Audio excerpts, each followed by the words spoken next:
Good afternoon, everyone. Sorry I'm not there today. I'm going to be out for the rest of the week, but I will be available via Schoology and email, so if you have any questions, just shoot me a message and I will get back to you as soon as possible. Your quiz grades are in your folders, along with your quizzes, and for those of you who need to do some corrections, we'll talk about that in just a second. So we're going to be talking about domain and ranges of a relation and representing a relation as a table graph or map today. Most of this is pretty simple. You've seen the majority of this before. The only thing that is going to be new is map and domain and range. Okay, so to start this today, let's take a look. Let's talk about your quiz corrections. Obviously, I'm not there to give you the corrections for those of you who need to do those. So please make sure that your homework that has been assigned for this entire chapter is turned in today. At the back of the room, staple them all together. It must be turned in today for you to be eligible for corrections. So I will coordinate with you upon my return to get those corrections done. If you don't turn in your homework today, then you are not eligible for that. Some issues from our quizzes. So a couple things that we had trouble with. If you remember, we're using GEMS, and G stands for grouping, which is the parentheses. And remember that this right here is multiply. This is actually 5 plus 12. A number on the outside of the parenthesis, always multiplication. Now, the second one, notice how we have double parentheses. You always work from the inside out. So we're going to actually start right here. So a negative and a negative makes a positive. So this is actually 5 times 4, and there's a 5 there because 3 plus 2 is 5. So now I have one set of parentheses, but I have a multiplication and I have a power. Well, we know powers come before multiplication. So I need to square this before I can multiply. So 5 minus 4 times 25, 5 minus 100, that's going to give me an answer of negative 95. So really watching that from the inside out. Do not distribute that 4 until after you've dealt with that power. That power is more powerful. Same thing on this one. I'm working here, and I do not do this subtraction. Absolutely do not do that subtraction next. You're working from the inside out, and the most powerful thing at this point is still the exponent. Okay, so remember, a negative number times a power is going to give you a negative solution. So let me get this.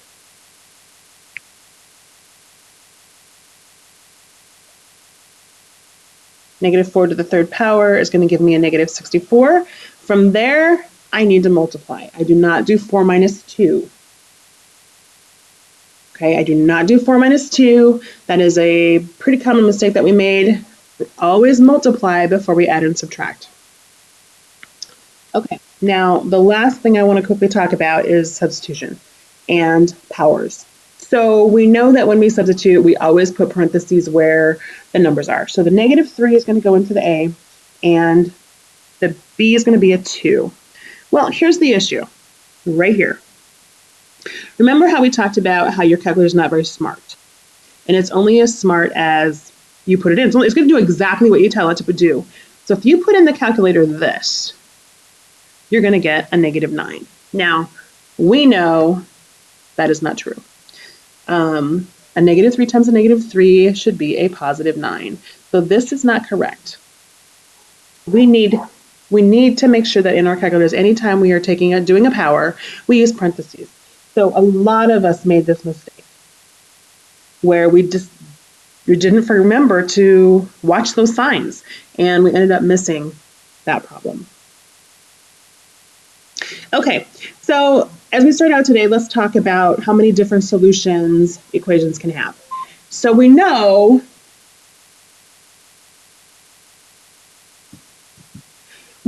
that we can always come up with at least one answer in most cases. So if you look at this one, I know I would add next to that and I would have 4x minus 8 equals negative 8. If I move the 8, 4x equals 0, so x is obviously 0. So this one is one solution. Okay, let's take a look at this next one. So what do you notice? Hopefully you notice that these are exactly the same. So if I move this 3x, all of a sudden, both of my x's are gone. And I'm left with 7 equals 7. Well, what does that mean? So at this point, we have two options. We need to think about this either being a true statement or a false statement. So 7 equals 7. 7 equals 7 is definitely a true statement. We know that 7 does actually equal 7. Now, a false statement would be something like negative 7 equals 7. So those lead to the other two types of solutions I can have for equations. So let's take a look at this problem. Okay, 3x plus 5 equals 3x minus 2. Notice the 3x's are the same. So I would be left with this. And 5 equals negative 2. That can never happen. It doesn't happen. 5 can never equal negative 2. So that is a false solution, okay, which means there is no answer. It is a no solution. Nothing will ever work. There is no answer for this problem, okay? So if we come up with something that can never be true, it's always false, the answer is going to be a no solution. Let's take a look at this one. So this one, I see I really have to simplify. I have way too much stuff going on to be able to determine what I have for a solution. So if I put these together, combining my terms, I have 3h plus 6, and I have a 2 on the outside. Remember, reverse distribution is still just multiplication. So I have 6h plus 12 on that right-hand side. Over here on the left, I'm going to start with a 10. 10 minus 8 is a 2. I have 2 times 3h plus 6, which actually is the same as this, so I'm seeing that I'm going to come up with a true solution. I have 12 equals 12. And I could even say that the 0 equals 0. Either way, that is a true solution. And a true solution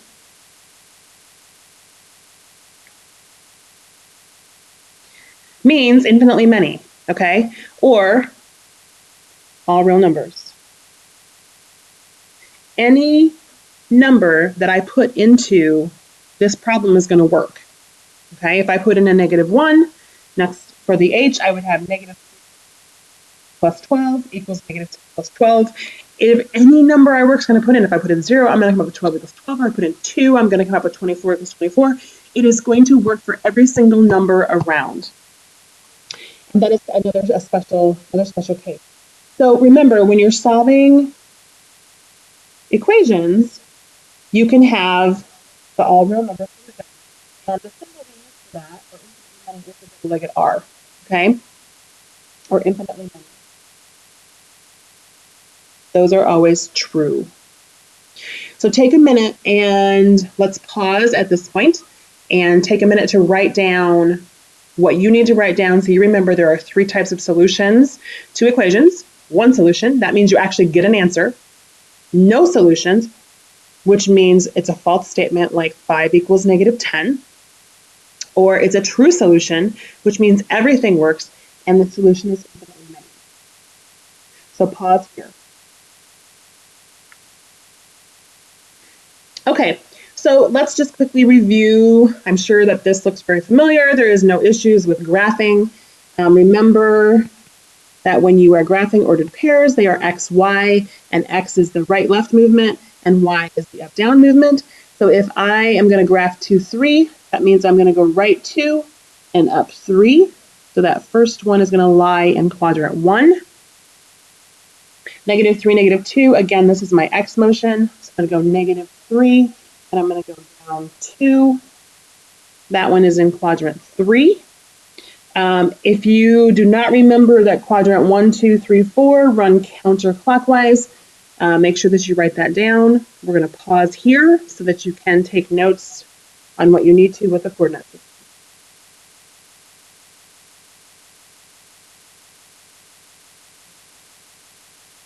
Okay, a little bit of vocabulary today. Obviously, ordered pairs is a set of coordinates. It has an x and a y. Now, a relation is our new vocabulary for today. So this is the one I want you to write down. A relation is a set of ordered pairs. Notice how it has 3 ordered pairs in here, and these are all x, y. But the new thing that we haven't seen before are these fancy brackets. They kind of look like, I don't know, sideways bird if you're a really bad drawer like I am. But these are set notation. And when we work with relations or functions, we always use set notation to signify that it is a set. Okay, so we will be using this symbol in our answers, and we will see it in our problems. So set notation. If you struggle with this, just kind of make a squiggle. That will also work. So let me pause here so that you can get caught up on notes.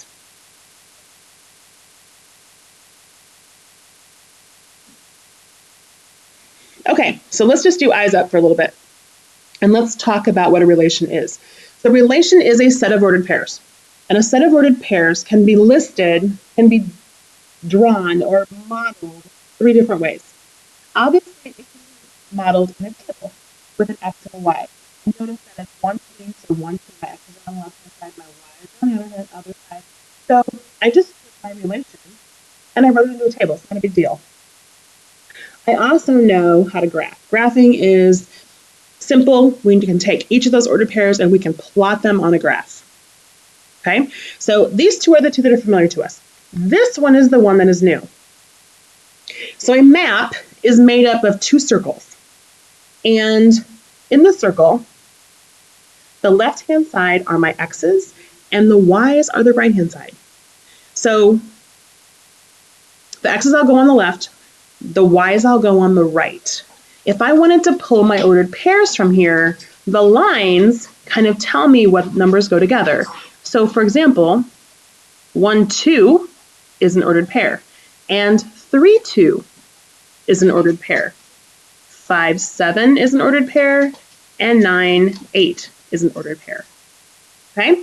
So again, a relation can be drawn as a table, a graph, or a map. Now, when we have a relation, we also are talking about domains and ranges. Okay? So domain is your vectors, and it is your independent variable. Okay? It is what is happening first, is what's causing the change. It's what you're putting into the problem to get an answer. The range is a set of y, and it is the dependent variable. Okay, so if I take a look at this relation, and I remember that each of these ordered pairs are x, y, you can see that my domains, which are x's, 0, 3, 90, and my y's are the ranges, so 1, 22, 34. Notice how we have the fancy brackets, because it's set notation, and also notice how these are in numeric order. That is really important, okay? Domain and range need to be written in numeric order from smallest to biggest, from least to greatest, just like the number line. Okay, I'm going to pause here. You need to get this piece in your notes, and I also need to make sure that you are very clear with when you write domain and range, the brackets need to be there and they need to be in order.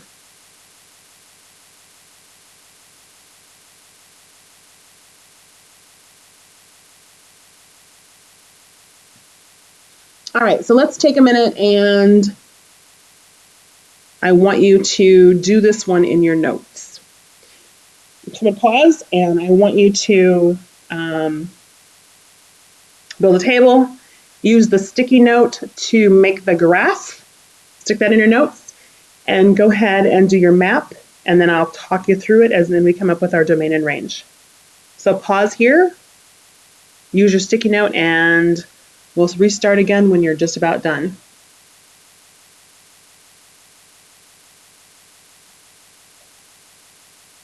Okay, so I'm going to make my table.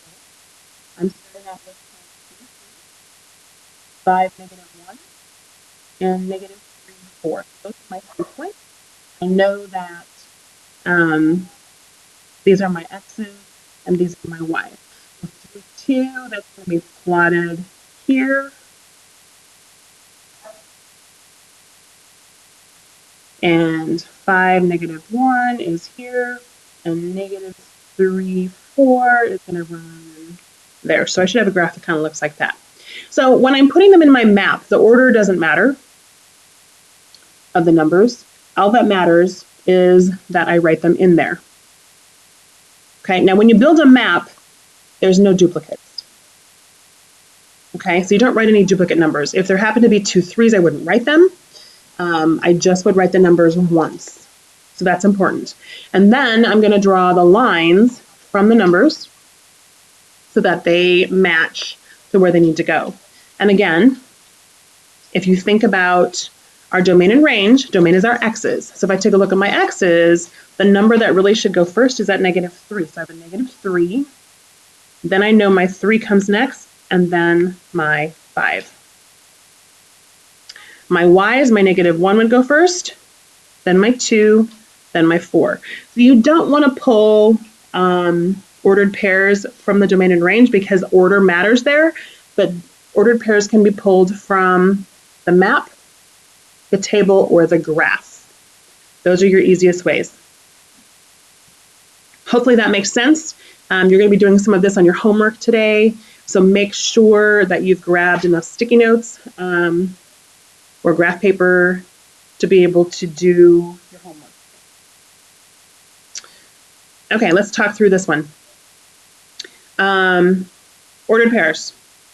So if I take a look at my x's, I see that I have a 1, and I have a 3, and I have a 2 in the middle. Notice that 2 doesn't have any lines coming from it. The first ordered pair would be a 1, 2. Then, if I try to draw the second line, I have a 1, 4. The next one, 3, 2, and the last one, 3, 4. Independent variables, if you remember, are your x's. Okay, those are your x's. So my independent variables would be 1, 2, 3, or the A map. The dependent variable is going to be my y's, so 2, 4, and 6, and my b's. But remember, independent is your x, and dependent is your y. All right, now let's talk about this graph. So this graph is talking about hours of study versus test scores. And you should notice that it is going up. Now it's not, it's a scatter plot. Look like that. And I see that we're talking about hours of study and test scores. So which one of these variables actually controls the other?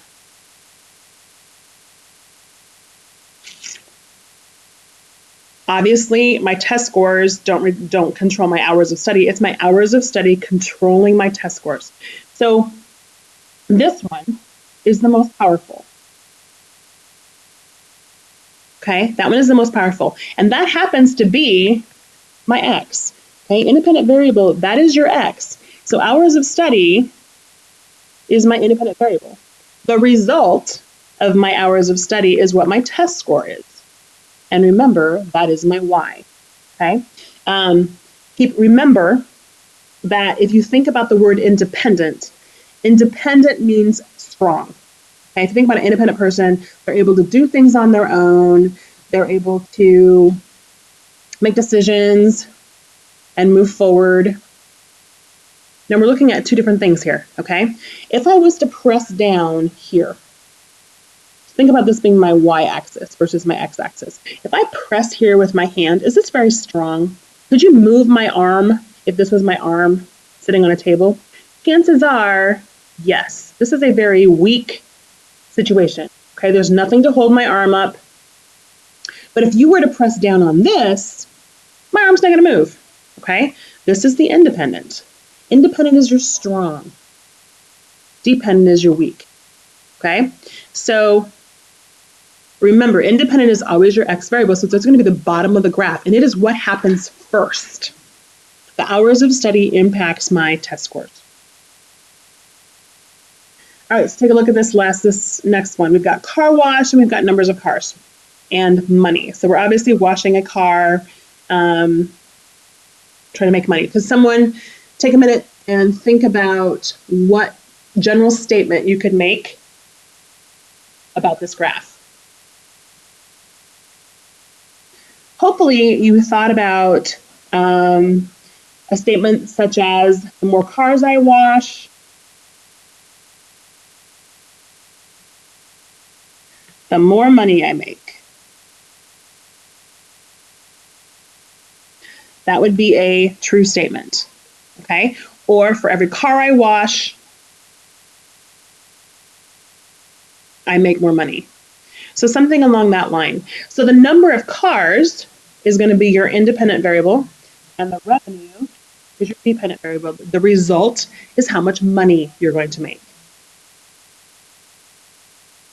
Okay, I'm going to take a minute and pause here. I want you to take a look at this graph and decide, is it A, B, or C that represents this graph?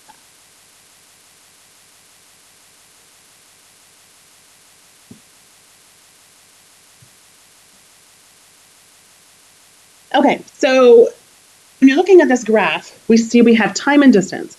So we have our independent variable here. So the longer I'm traveling, the farther I'm going. But there's something really weird happening right here. It's flat. So my time is continuing, but my distance is not. So with luck, you all decided that C was the correct answer. And this flat part means he stopped. There was no change in the distance traveled. It was just a pause in distance, but the time continued because time doesn't stop. Now I want to talk about B for a second. Home. Is home up here? No, home is down here because that would be distance 0. So we definitely did not travel back home. We are still continuing farther from home or from wherever we started. So keep in mind, when you're looking at graphs like this where they kind of break and change direction on kind of what's going on in the situation, keep in mind where home is, keep in mind what the flat parts mean. Those are key things. Okay, so we're all done for today. Homework is on the board and also posted on Schoology. Please make sure that you have enough sticky notes to do what you need to do for the graphs. I think there's 2 of them that you need graphs for. And I will talk with you tomorrow. If you have any questions, again, email me or Schoology.